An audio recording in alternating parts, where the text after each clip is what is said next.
Hey there! Oh my gosh. Dude, last episode sucked. I died. Okay. You know what? We'll do Underworks. It's been a while since I've done this. Yeah, hold on. Oh shoot, I forgot to get the list out. I'm so sorry. Okay, so yeah, I was talking about the level design. The main points that I want to bring up or even like, add to is I said various time mechanics, but I only listed the face. I mean the artifacts as well. And also the various like flare jumps and stuff. See, the game really doesn't tell you can flare jump, but I think I'm fine with that because it's supposed to be an advanced skill that you have. It's supposed to be something you can use. But the Abyss presents it as almost like necessary with how spaced out some of the stuff is. Of course, there's a blood bug. Oh, you didn't see that. So there's like just a lot of things to keep track of time-wise that don't necessarily, ever let up. Especially when you get to Hanging Gardens and things start to like get really sweaty. There is like at least that sense of, choice and manageability when you're able to sacrifice the artifacts to the altar. But there's nothing telling you how to do any of that. Literally, I didn't know what an altar did until I spoiled the game for myself. So that was unfortunate that I had to do that. But I guess there is a lore note hinting at sacrifices. So, I don't know. White Knuckle really thrives off of just not telling the player shit, which I guess that's good, yeah. But, like, in a lot of these situations, how are you supposed to find any of this out? I also touched up on that, with the worker blood bugs. And I think, like, again, the main issue is, like, not only are the red antennae kinda out of the way, they don't even show up in the, like, in the accessibility settings. And when you're trying to teach your player a game mechanic, you need to actually teach them the game mechanic. I don't know, maybe show the worker blood bugs holding things or carrying something. That way the player can be like, wait a second, they're carrying stuff. I wonder, could I just grab onto one or something like that? Showing that they have a carrying load.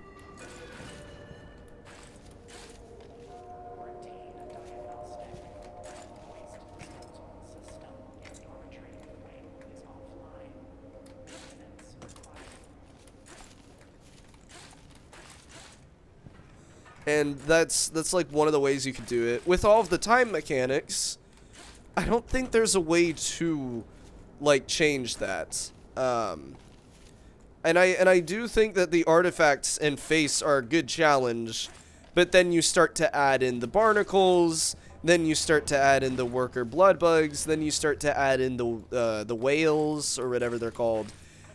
Then things get muddy. So I think this is like I think all of these are good, at least compositionally.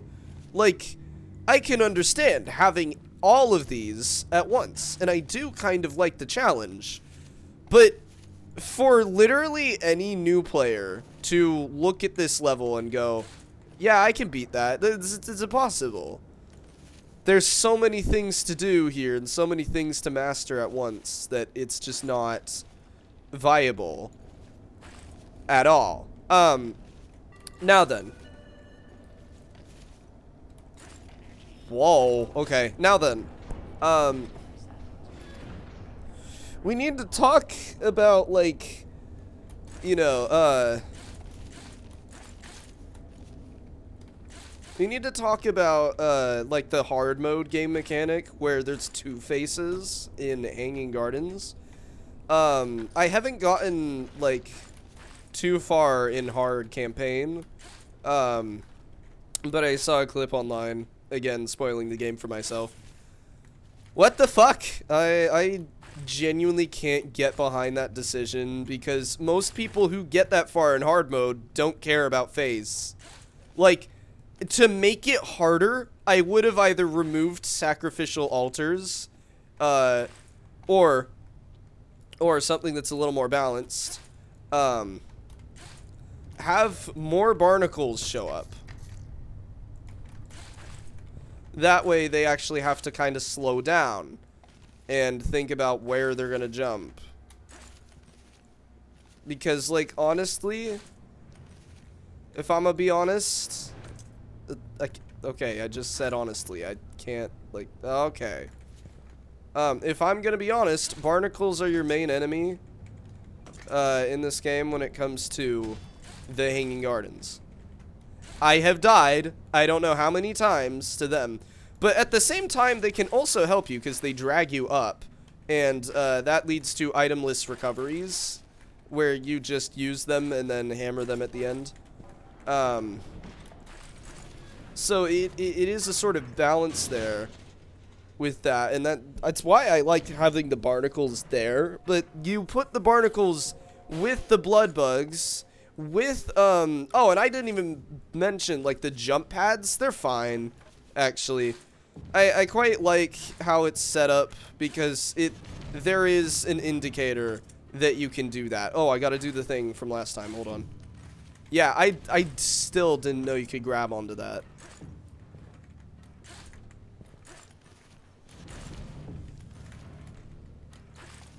There we go. Ooh, grub. I don't touch the grubs. I'm lore canonical.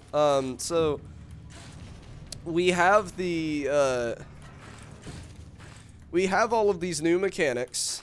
Some are easy to master, and some you just kind of have to look up on the spot. The artifacts, for example. So there's also just shit game mechanics. I don't mean to be rude, but what the hell is the timepiece or whatever it's called? I don't know what it's called. The stopwatch. What the hell is that? Like, it would have been fine if it was just a cooldown or something along the lines of that. Why did you have to make it kill itself, basically, once you're done using it?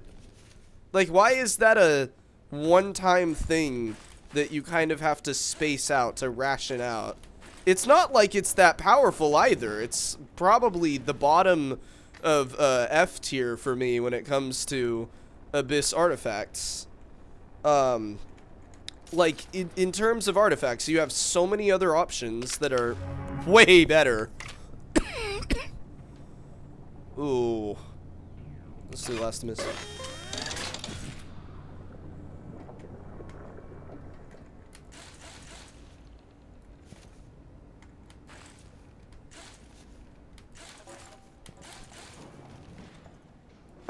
For example, the red spear, that's reusable. The glove, that's reusable. The translocator, it's reusable. All of these things are reusable, which I think that's supposed to be the point of an Abyss artifact, is that you can reuse it, and it helps you in the Abyss. An Abyss artifact should not leave you fucking stranded. Especially in Endless, where you'll have to reuse these.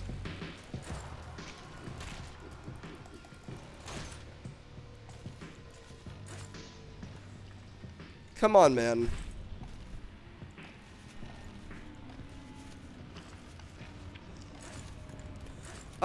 So that's one issue with the artifacts. The rest I think are perfectly balanced. You have an infinite rebar that can, you know, launch you up further, but it has the downside of always moving you when it comes back to you, and it takes a little while to travel.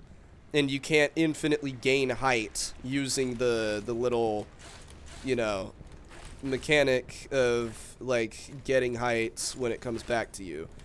Glove gives you low gravity. Obviously, the best. Well, I mean, like, I don't play with anything other than the glove usually, and the remote just seems a little too clunky for me, even though I can see the value that would create, especially in Endless. No, the remote's probably really busted, but in my opinion, glove is the best for the Abyss, just because of all of the horizontal jumps that you need to do, and that's another thing. There's a lot of horizontal jumps. You don't do that much in White Knuckle, so you're mostly learning it on the spot. So in Pipeworks, yes, I do think, you know, there's a lot of horizontal jumps and stuff, but nothing to the degree of Hanging Gardens or Abandoned. No, it's not called that. It's tram scaffolding, I think. I keep trying to call it Abandoned Tramways, but that's not what it's called. I don't know where I got that from. So you're trying to add all of these cool horizontal jumps, and it is cool and it is challenging, but we've never seen this before in the game. And then it leads to stuff like it leads to situations where you know, you'll see the worker blood bugs, and you'll have this sort of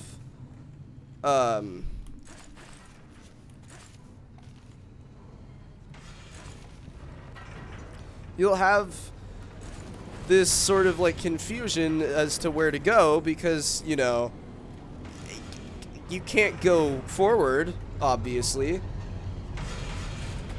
Oh, what? I jumped high enough to scrape my head on that?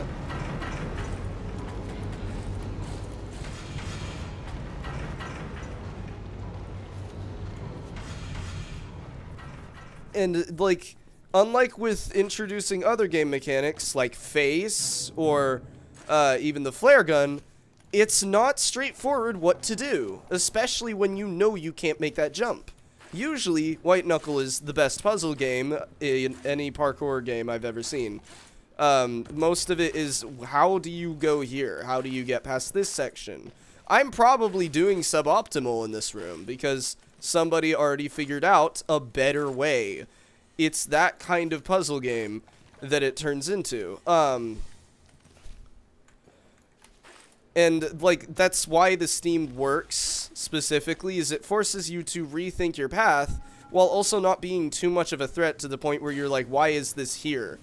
When it comes to the Abyss, you see that big horizontal gap, and you're like, okay, well, obviously I'm supposed to think of a way around. But there's no other way around. There are no platforms that connect to it. There's nothing to help me do the jump apart from, you know, this, like, thing over here, which won't get to it. And there are these random bugs flying around.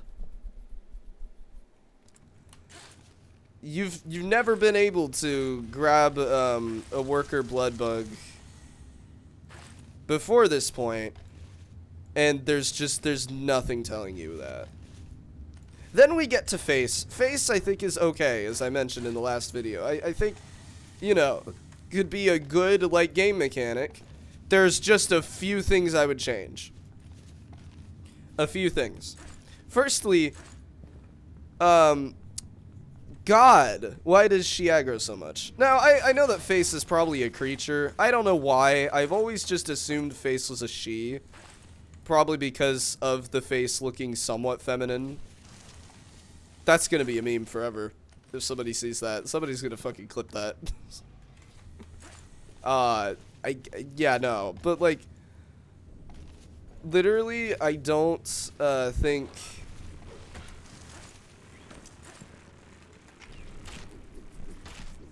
I don't think it's good to have this constant threat that looms over you, but also is always attacking you. I think most of Face's, like, value is in the scare that Face brings, which is this big thing that's chasing you.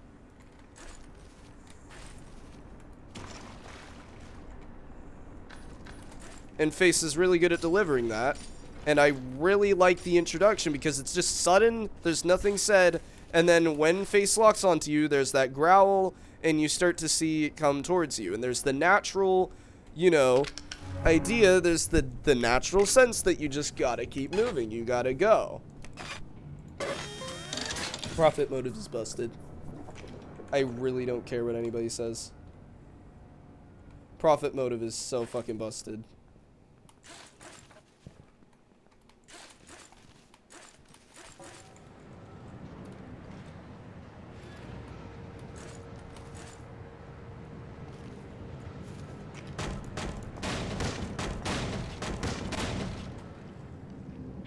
So if you're gonna introduce something, it should be straightforward. If it's not straightforward, it should be learnable on the spot. If it's not learnable, it should have been hinted at in some way so players know how to do it. If it's not hinted at, there should be any sense of what to do. Unfortunately, that is not the case in the level design of the Abyss in a lot of ways. Dead Man's Handle is also very for me, because, like, yes, this is cool, and I like, you know, the idea of having to go around this sort of, like, spiraling cylinder. In the dark. However, there's just not much going for it, complexity-wise, for me to say, yeah, this is a level. And it's also not long enough. Yes, I wish that Dead Man's Handle was longer. Shocker, right? Yeah, no, Dead Man's Handle is just not long enough for me. You literally go halfway around the thing. You don't go inside, or you don't go all the way around. There's not a lot of that. And it would have been so fucking cinematic if you had to go, like, all the way around to get to Hanging Gardens. But it's just not. So my main issues with Dead Man's Handle is just mostly about, you know, the cinematic value of it, I guess. Because, like, I really heard the fucking satyr-esque music, which really fucking works. And then it just met with that. And it's fine. It's fine. But, you know, you play it so many times, and now there's really only two ways. And that's another thing. White Knuckle thrives off of, you know, design. Oh, yeah, that's a bug. The wind particles appearing when there's no wind. Shit. Okay. The only reason I didn't report that is I figured somebody else has. And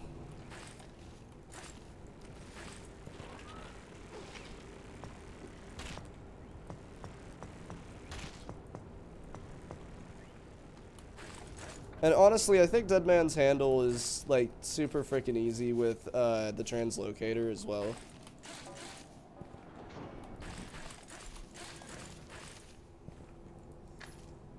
Profit motive.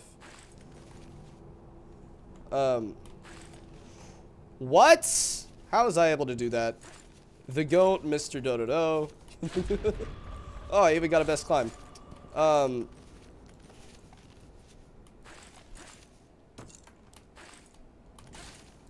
So, like, there's just a lot of things.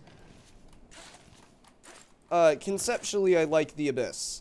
I like the idea that you're breaking the rules. You're going, hey, man, this isn't fucking around anymore. You have very limited options. You have this thing chasing you. You have, like, a weapon from God, I'm pretty sure. Something like that.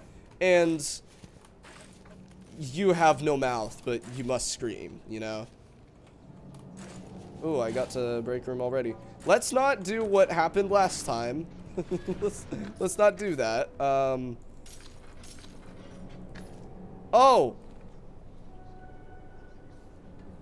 Well, I'm fucking stupid.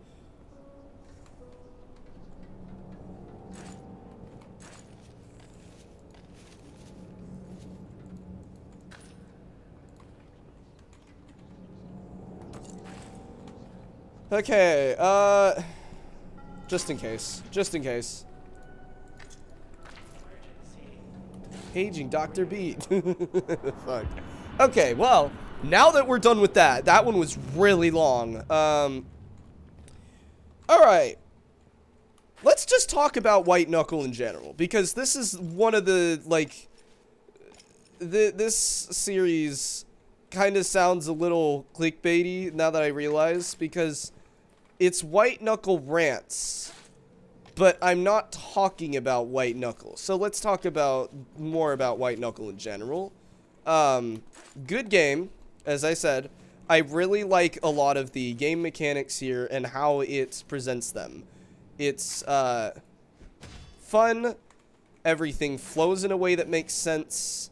And especially with stuff like Pipeworks and Habitation Yellow, the game's design makes sense. Fuck that. I'm not trying to do all that.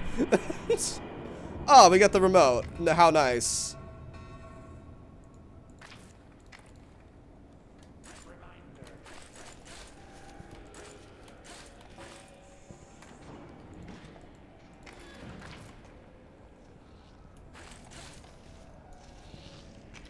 Yeah, so, as I was mentioning, I really like a lot about this game. What works in my opinion, the hand system, the fact that they both have stamina, that's really good.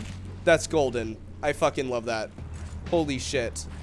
I love how most things are set up with, like, subtle teaching. Like, the flashlight, it's hand cranked, right? But that also, that can also teach you how to do, the muscle relaxants, because you also need to click and let go for that one. It's just the small things. Yeah, having more value roaches doesn't change, I'm pretty sure.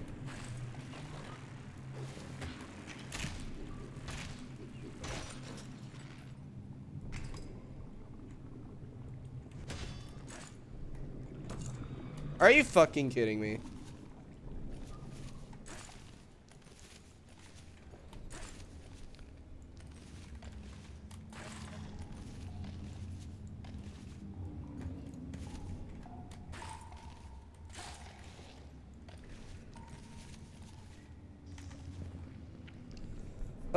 Yeah, no, this game has a lot going for it, especially in, like, the speed running scene.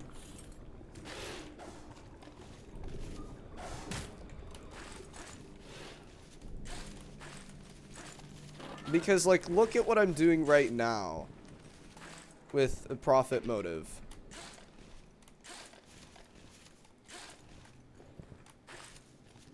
And, how I'm flinging. Oh, why? Okay. Ooh. Yeah, how I'm chaining jumps like that. Momentum, a lot of the movement game mechanics, really good. Really freaking good, actually. So good that I'm shocked nobody has done it this way before. Where, it's so ingrained into the parkour to the point where, sometimes what could be a detriment is actually your savior because it helps you get more momentum. Only climbing, I don't see how that's such a bad perk when you get to fling yourself across the map.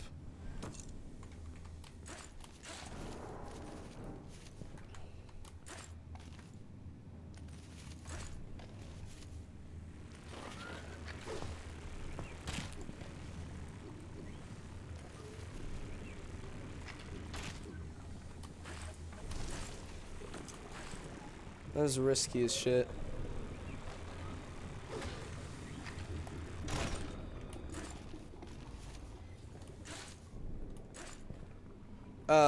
Yeah. Also, I said the atmosphere. The horror atmosphere in this game is palpable. I love it.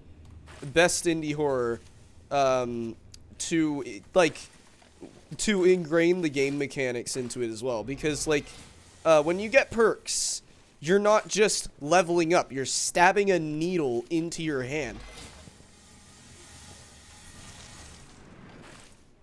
and your character, like, physically recoils.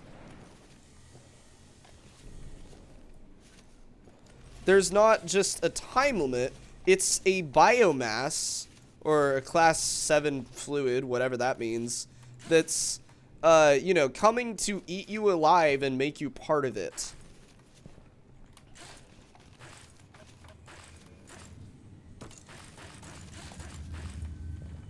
You know, it's just the subtle things that reinforce this. Especially Vern as a whole. Or Teeth. Oh! No! Oh! Notice how I didn't even reach for the fucking blink eye. Gamer of the year?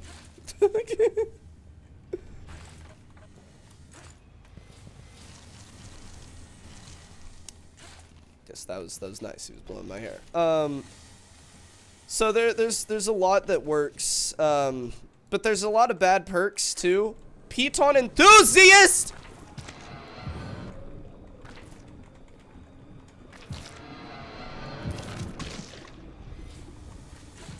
Piton Enthusiast is the biggest example of that. Seriously, who designed that perk? Who designed that shit? It's so bad that it's like, I think it's the worst. Like, in my opinion, I think it is literally the worst you can get.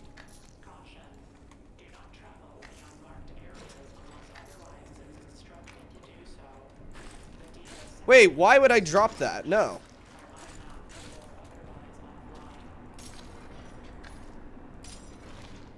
There we go.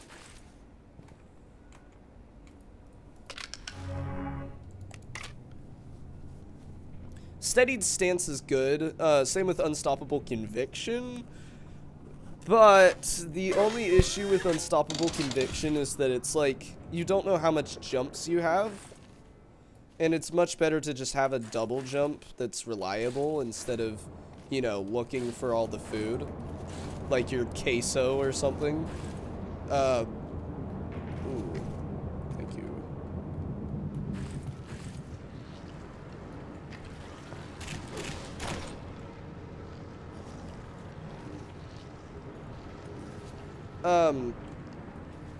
I also said White Knuckle is kind of like a puzzle game, or kind of is, because, like, there is so many just find out mechanics that you sometimes don't even have to fuck around, and that's cool.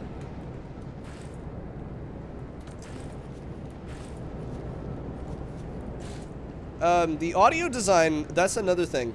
I have never felt like, hey man, I have never felt like, hey man, where's the sound in this, or why does it sound like that? The music, fantastic. And the level design is usually very good. Like, for a game like this, you'd need to be a master at it, in order to keep even the pros entertained with, complex challenges and stuff like that, and I think it's really good, what they did. I also really love the art style. It's not just boring pixels. They do dithering, they have, roughed out textures that I really like.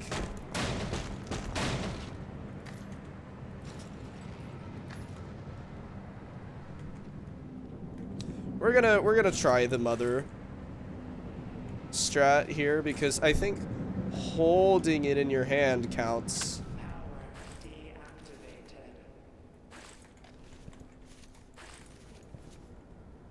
This is Sapara's shit.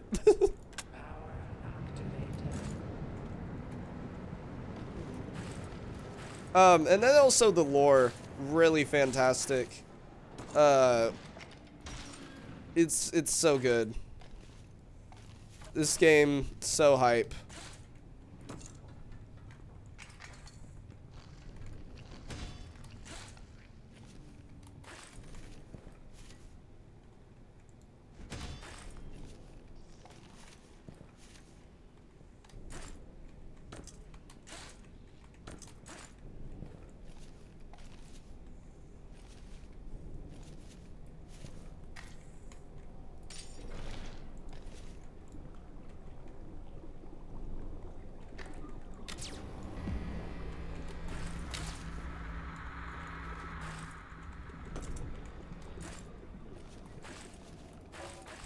Really, I could have banked those roaches. Sorry for not talking.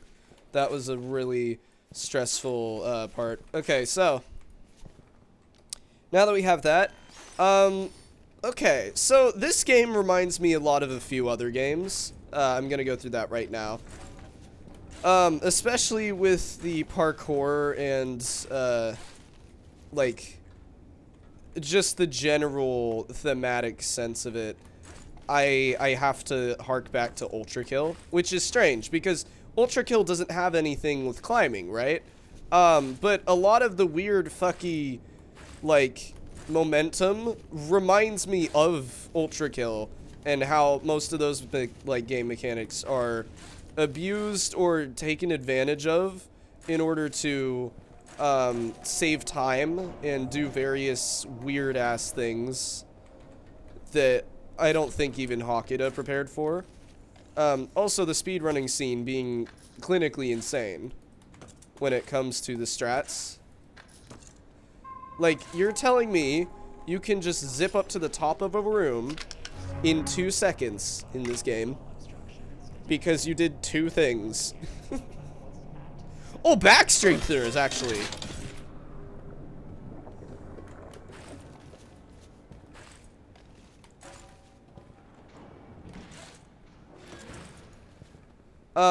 Yeah, no, it's also very similar to, fuck.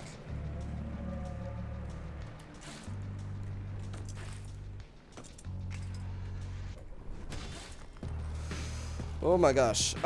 It's also very similar to, Ultra Kill in art style, but so slightly different, with the fact that they have, like, a sort of gritty realism going on. What the hell? I've never seen that before. They can do that?